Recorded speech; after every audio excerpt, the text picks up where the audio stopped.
عواد هاشم ايش بيك؟ شاب قلت لك شباب شنو القصه؟ شنو طلع لنا؟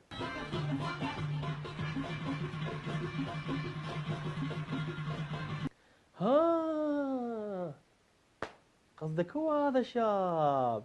هم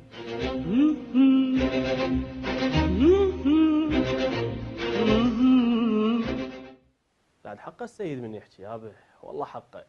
ولكم شباب ما تستحي ولك ما تخجل تدور ولد. والله هذا سيد معمم وانتقد هاي الحاله، بس ليش انطيتوا الفرصه الناس لا يمها ولا حواليها حتى تنتقد؟ زهقتونا. اي عيني اي، زهقتوها يابا، زهقتوها قلبي، زهقتوها غاتي حياتي انتو. شنو قصة الجيل هذا اللي واحد أضرب من الثاني يردون بس يكبرون وهو كل طولهم شبر واقطع. لا بتحكين على مواليد الالفينات، ليش انت قد مواليدك يابا؟ قد مواليدك يمه. وين الدعابل؟ وين الدعابل؟ تدرين وين الدعابل؟ اقول لك وين؟ بالجراب. جراب. بس ابدا افتهم ان طلعته حتى يتهوى قولي لي حتى يتهوى. طلعت حتى يتهوى. هو شنو؟ كل فترة يطلعون حجم أكبر. استغفر الله العظيم، استغفر الله العظيم، استغفر الله العظيم. ورجليك طالعة كانها رجل الدجاجة. ترى رجليك ما حلوة حتى تطلعهن، كل رجل تعيش بها فارة. كيه. ومن يريد يدعي يقول ربي الله يخليك نجحني. احنا صح هششنا عليها، صحيح انه احنا طلعنا فقرات من البرنامج وانتقدناها، صحيح عيبنا على هواية امور بيج، وانا متأكد كل الشباب اللي انتقدوك على الفيسبوك اذا يشوفوك بالشارع راح يزعفونك.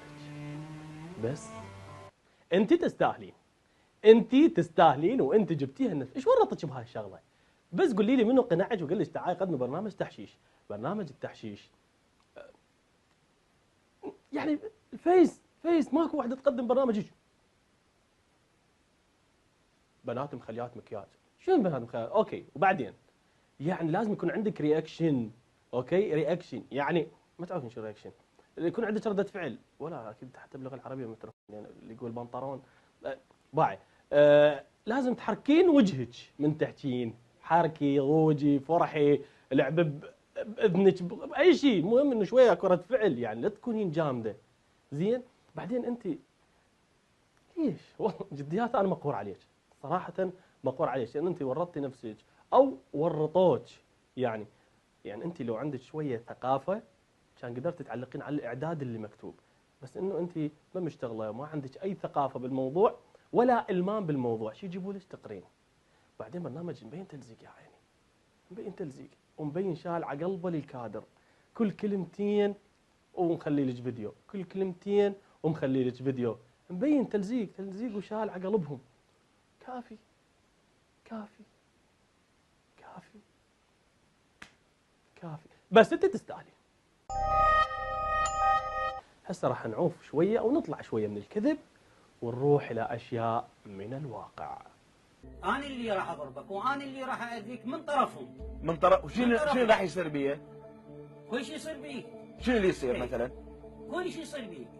اقدر هسه ادوخك، اقدر هسه اسطرك، هسه اقدر اضربك، هسه اقدر بدون دم، ما اطلع من عندك اي دم. اسطرني. اي ما اقدر كل دم اطلع. اضربني. إيه. اسطرني اضربني دوخني. تريد؟ اي دوخني. ماشي ما يخالف. يلا عيني تضربه. قوم اطلع برا. قوم. قصدك هاي الضربه يلعبون غير شيء معود. علاوي شلونك حبيبي؟ اول شيء يعني هاي انت تعرف المفروض انه المشاهد التمثيليه تكون دائما يستخدموها بدل الاشياء اللي ما نقدر نوثقها بالافلام الوثائقيه، يعني حتى تكون واضحه للناس. يعني اكو احيانا مشاهد ما متاحه تحت الايد، يعني هاي مال السحره واشياء ثانيه فيستعاضون عنها بمشهد تمثيلي، هاي ممكن بالافلام الوثائقيه. بس مال انه برنامج من الواقع جايب لك مشهد تمثيلي، هم ما صاير راح يصير من الواقع. يعني بعدين انت تخاف عليه مغطى وجهه، قلت اسمه وذليت بيتهم وبيا فرع وبيا منطقه، والرجال اعرج. يعني اكيد جيرانهم راح يعرفه، يعني اكيد بالمنطقه راح يعرفوه منه، يعني اكيد بعد يعني يعرفوه عادي. هذا مو من الواقع، هذا من الواقع. جبناها على كذب والرياء. دائما بكل منطقه اكو شخص رجال كبير بالعمر